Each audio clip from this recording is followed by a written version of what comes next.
I choose you, Daisychu.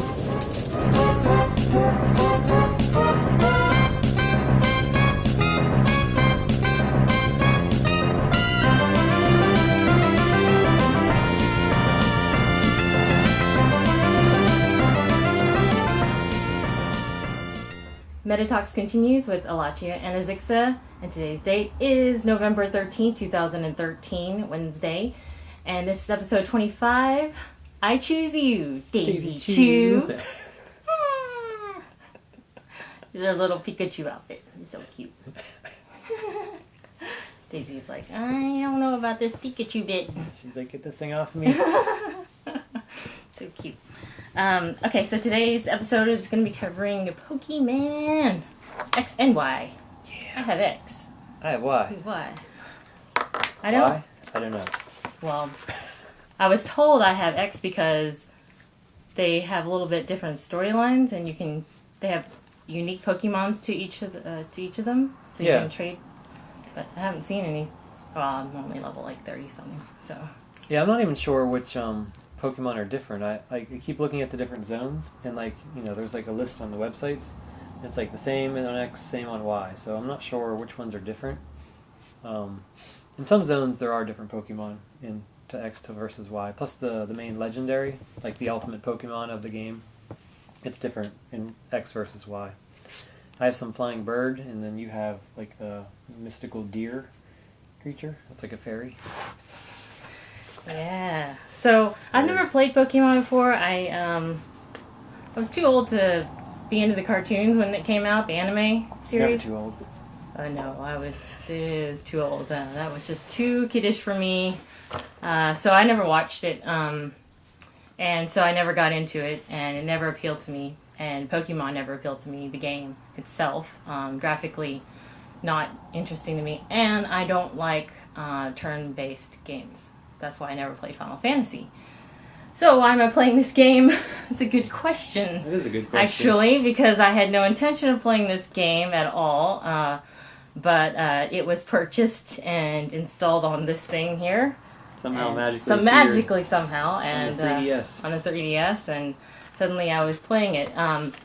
I surprisingly do actually enjoy the game. It's definitely not something that I think is like addictive or all that exciting in a way, but it's just sort of like, it's like my version of Candy Crush or Tiny Towers. You know what I mean? Like it's something I can pick up and just start, kind of start playing in a way, and then it's not really that intensive in terms of the learning curve. It's kind of like it stretches out, so it's pretty easy, to like follow around and kind of get the hang of things. It's not as complicated as I thought it was in terms of just getting into it. I mean, you just basically like start out in the world, and it's a very simple world, and you just go around. And I thought you go around chasing Pokemon. That's what I thought you do. Like running after them? Yeah, running after them and fighting them and stuff like that. Get back here. But that's not how it turns out. You actually purposely go through grass and you come across them and in the water and in caves. So. It's funny you mentioned like it's your version of Candy Crush, because I mean you like role playing games. I do. And this is like role playing game light. So you pick it up and you level up your Pokemon, but it's like it's very straightforward. Yeah, RPG wise I can't say it's that exciting. It's very kiddish. I mean, it's extremely kiddish. I mean, like every time you fight someone in Pokemon, fight their Pokemon and they lose, or just like, that was a great battle. Let's do it again sometime. And I learned something. Oh yeah, it's too. It's very overly happy. The whole world is just sugar coated. Yeah, and the graphics they don't impress me at all. But according to him, this is much better improvement from what it was compared to the old games. These are like the best graphics you've ever seen. But amazing. Breakdown the mechanics, I find it kind of interesting, because this is like it's a really good mind game for, especially if just trying to like kind of work out your memory skills. This is a very memory-based game, having to learn each of the abilities of the Pokemon and what their opponents are, and what goes against what. Those are not things that are actually displayed on the UI. No. Readily available, especially when you fight. You don't know what you're fighting against. You just have to know what you're fighting against. It doesn't tell you. Yeah, until you catch it. Right, until you catch it. But even if you catch it, like when you're fighting against it and it comes out and you don't remember what that particular, like say it's chest pin, it comes out, and you don't remember it's grass, then you have no idea when you're fighting against it. It just says chest pin. Yeah, well, I guess it's worth mentioning that, in the game, all the Pokemon have a type or two types, and type meaning like it could be like fire, water, grass, electricity, and then there's some like more weird obscure stuff like there's fairy, dragon, psychic, stuff like that. And so your Pokemon could be one type, like Pikachu's electric, or it could be two types. It could be like rock and flying, like Aerodactyl, which is like a prehistoric pterodactyl type bird thing.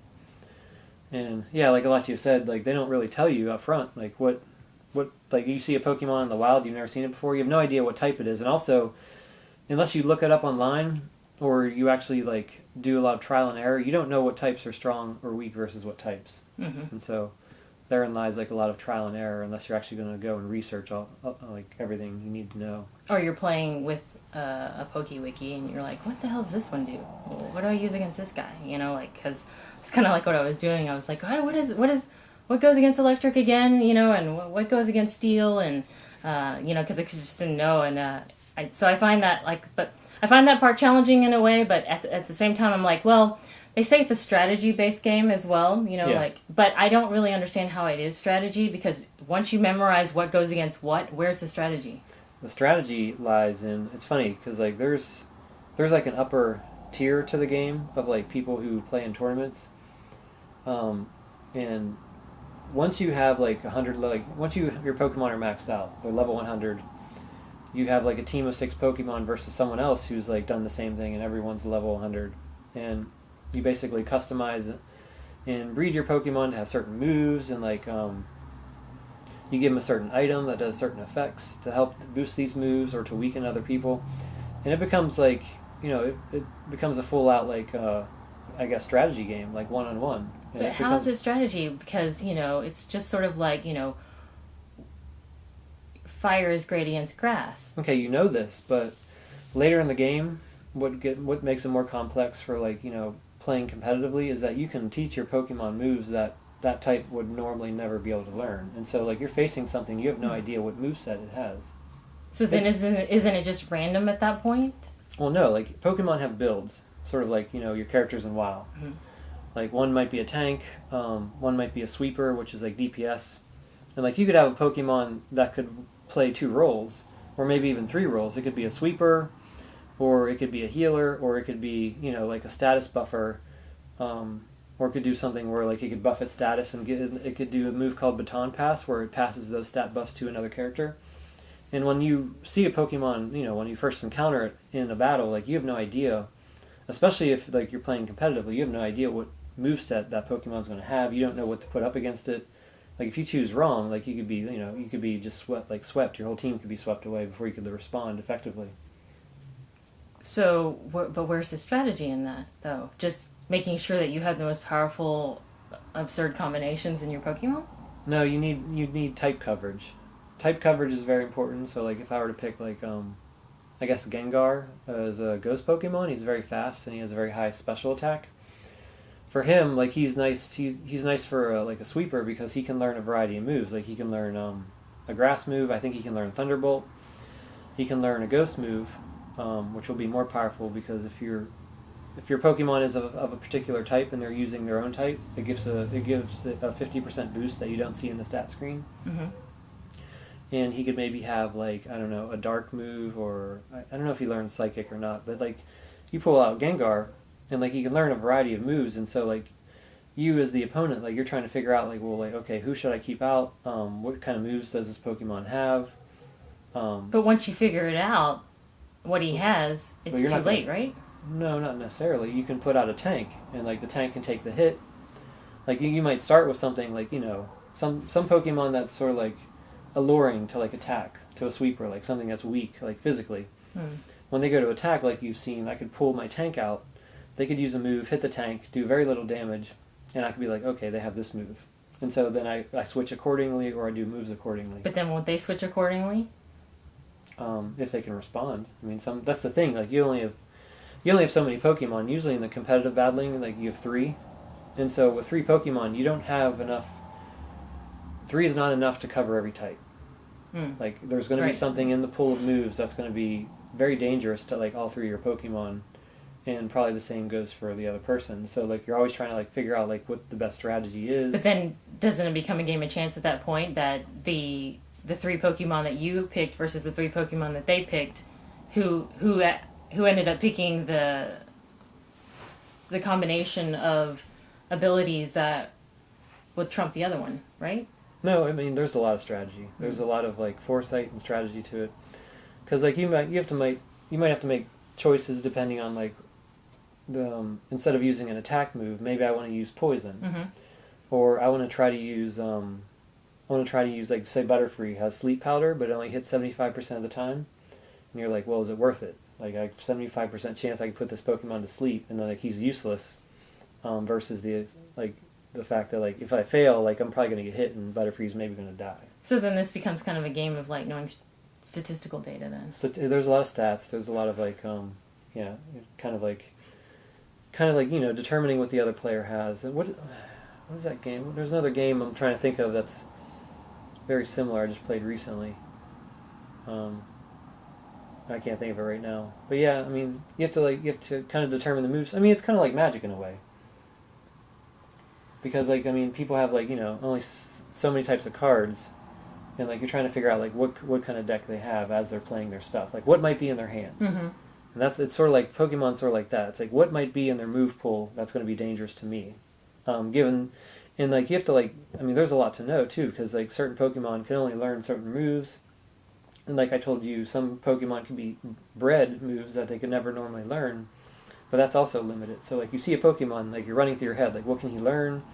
What can he be bred with? What kind of moves can be given to him? Like via other means, like what could he possibly have? And what's going to be like dangerous or effective against me? Like what's going to be like weak against me? So there's like all that going through there, like all through your head when you're in addition to learning 749 Pokemon. Yeah, there's a lot now. Remember back in the day there was 150, 151. The 151st was like some secret hidden. It was actually Mew. 150. Yeah, I mean, people were like blown away by that at the beginning. It's like that's a lot to learn. Now we have like 700 and something. It's ridiculous. Yeah, that's crazy. I can't even remember like my 6 that I have. Yeah. So catching them all becomes harder and harder every few years. But is it? I mean, do you need to really catch them all though? I mean, you don't need to. I mean, you can. You'll get like... Is it just more novelty to catch them all, or does it actually gain you something? You'll get items. In this game in particular, I think if you fill your whole Pokedex, you get items to like, to make it easier to breed Pokemon, so you can breed eggs quicker. So like breeding is important for like if you want to like, you take a male and female Pokemon, the Pokemon's type is going to be the female type. And the moves will come from the male, and so like, and also like you'll get like the stat buffs and stuff from each Pokemon. So like basically the kids tend to be more powerful, and so that's very useful for like making competitive Pokemon. That's pretty cool. I like the idea of being able to breed the Pokemons and stuff. So it's funny like how you say it's a kids game. It is a kids game, but there is behind the scenes in terms of the algorithms that go into like how the Pokemon work and how you advance them is pretty complex. Well, I think that's the thing is that it can be just a kid's game. Like the way that I'm playing it right now, it's definitely just a kid's game. Like I'm basically memorizing what goes against what, rock, paper, scissors, and then pretty much. But more complicated and more to memorize. And I'm going through the quests and stuff like that. They tell you to go talk to someone, blah blah blah blah. That kind of stuff is very linear. It just basically walks you through the game for itself. It's very linear, and at least in the beginning. And leveling is incredibly easy. You can sit there and grind your Pokemon and level it up. So far, I haven't really found anything too challenging. Right now, it's for me a lot trial and error because I haven't wanted to play with my computer next to me so that I can kind of see. So I've been trying to like play the memorization game and be like, what is this like? Like right now, Torchic is like my main guy. So like fire, I'm always looking for like what's great, that fires against, and then as well as Onage. Yeah, Onage is my other one. So Onage is the sword. It's a ghost sword. It's haunted. Sword. Yeah, so it's pretty cool because it has all these really great abilities that never misses, which is awesome. Yeah. So I've been trying to figure out how to utilize those two Pokemons more to my advantage than my other ones, which is was it Squirtle, Pikachu, Chespin, and Skitty. Yeah, Skitty. So those are my Pokemon lineups right now, and then the idea of switching them out and everything like that is a little probably too complicated for me right now because I'm only just now grasping. I've never played Pokemon before, so I know nothing about this game whatsoever. So I've just I just now figured out what the heck it's about. I didn't understand that. That's all it was just pure pet battling. That's it. Yeah. So your Pokemon are the characters in the game that battle. Yeah. So you as a person actually doesn't really matter as much.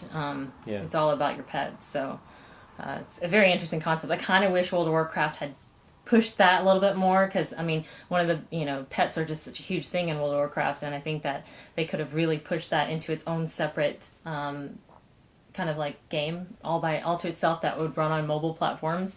Yeah, and that's what everyone was hoping for. Yeah. That would be awesome if they had a mobile pet battling system. So It'd be pretty amazing. I would be playing that all the time, but it seems they're dropping the ball and stuff like that. I mean, they did get lucky with Hearthstone, which is great. Yeah, well, they didn't even try, and they just kind of added it as a game within World of Warcraft, which is fine. But the problem is that you have to play World of Warcraft to play it, and a lot of people don't want to play it. And that's maybe why they didn't separate it, because they want people in WoW. But they could even force someone to have a subscription and still do mobile pet battling. I'm sure people would still do it. I would think about doing it. Yeah, just because graphically I find World of Warcraft more interesting than this. I normally don't like the cheesy kind of cartoony stuff, so that's why I didn't really like World of Warcraft as much graphically. I know a lot of people like yourself do. Yeah. Love that kind of style. I'm more into the real, either darker or more realistic style. Pikachu's getting that hand. She is. She senses dark Pokemon. She senses Mew. So anyways, so this is even worse for me graphically. It's just it just crawls underneath my skin, and I'm but I'm kind of doing it, and it's some preschooler comes up to me and is like, my mommy says I should battle anyone who says hi to me, and I'm like, oh my god, I must kill all strangers. It's just, it's a little much, but every time the grass flies up and the hear do do do do do do, the music spurs up. I'm like, please be a cute Pokemon, please be a cute. So it's kind of hypocritical in a way because you want to catch all the over cute cuteness is annoying to me, but then I only want cute Pokemon, so it's kind of hypocritical. That's funny. Yeah. And you won't even let your Pokemon evolve because you want to keep them as babies. Well, I actually probably wouldn't have minded them evolving as much as the fact that the first one that evolved ended up looking like a penis. Yes. And I did not like it. Penis chicken. Penis chicken, Torchic. He's so cute as a baby, and so I was so I stopped. I hit BBBBB to make sure they don't evolve and stuff. So at least until the 35, and then they evolve into something non-penis looking. Yes, which is more like a fighting chicken thing, less penis-like. But man, it's terrible. We need to put it in the show notes or something. Yeah. No. Yeah. The penis chicken. But yeah, so and then you come across all these things in the game, and it's just sort of maybe X and Y is like this because people have already played Black and what are they all the previous ones. Yeah, there's Black, White. There was the original two are Red, Blue, and then Yellow, then Gold, and Silver, and then Platinum, and then. But they throw all these things in here that I have no idea what they are. Like what? So you get things and they drop on the ground, and you can get something and it'll be like, oh, here's thief, or here's this this item that I have no idea what it's used for, and it just you've got a Spinkletoad or you've got a whatever. These aren't even it. They're in that HM, TM, whatever. Oh yeah, those are the HMs and TMs. They're technical machines, I think, and hidden machines. And they just give them to you, and they. Half the time, sometimes they tell you what they do, and sometimes they just goes right in your bag, and you're like, well, I have no idea what I just got, but okay, Well, sure. Yeah, I mean, I guess they're going for some of the stuff. They kind of go from the the position that kids watch the anime, or people have been playing this game for many iterations because it's been around. I think I've been playing it. I've been playing it since Red, Blue, Yellow, which was 1998, maybe 1997, Oh. something around there. But I've been playing it from the beginning. But I think they go on the assumption that people have been playing this. Yeah, because I get these things and I'm like, okay, I have no idea what. I mean, they do describe them. Sometimes. Once you get them. Oh yeah, once you get them, you can go In back your in item and list. search for it and Yeah. look what it does. But yeah, otherwise you don't know. Like I have all these things that I constantly are like, oh, you picked this up. I was like, okay, great. Yeah. I know what it does, but yeah. Yeah, the technical machines, they're basically one move in like a machine, and you use that on a Pokemon, and it teaches that Pokemon that move, and the machine's destroyed. And so it's a good way to give, like, you know, moves to a Pokemon they couldn't normally learn while leveling up, for like more type coverage. Yeah. Like how I gave Skitty your Blizzard. Yeah. So Skitty being a normal Pokemon, I caught a Skitty for her and gave it Blizzard, which is an ice move, very powerful ice move. AOE. AOE, oh yeah, it's an AOE. Mm-hmm.